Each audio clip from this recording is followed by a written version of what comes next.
para naman maiba sa kinagisnan nating halo-halo, ang mga negosyante may kakaibang twist sa kanilang paninda. Sa Barangay Holy Spirit sa Quezon City, mayroong sili-flavored halo-halo, leche flan at durian-flavored halo-halo.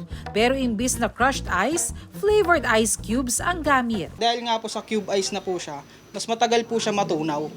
Yun po, ma'am. And then sa lasa? Lasa po, ma'am, is masarap naman po talaga siya, kaya po kami binabalik-balikan. Lasang sili nga! Oh my goodness! Ang anghang!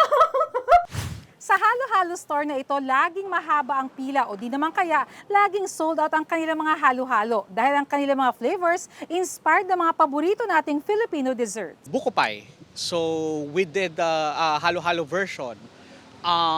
The Maha Blanca, which is kasama yan ng mga sapin-sapin. Si Ann, pumila ng mahigit 1 oras para makabili ng halo-halo. Yung palang nasa harap ko, siya mang in-order.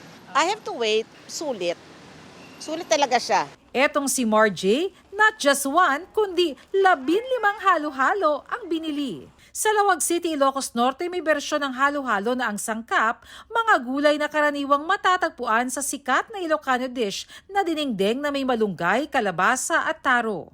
Aside from kumakain po tayo ng mga organic vegetables, marami po tayong nakukuha na vitamins at nutrients like iron, vitamin A at saka carbohydrates, in which carbohydrates is the good source of energy. Refreshing fruits naman ang panlaban ng halo-halong ito sa Barangay Sampaga East sa Batangas City. Meron itong melon, pakwan, mangga at iba pa. Mas malasa pa raw ito dahil sa kanilang flavored ice. To make it more special, may ice cream, leche flan, keso at cornflakes. Payo ni Duncan sa mga nais magnegosyo, importanteng maging malikhain.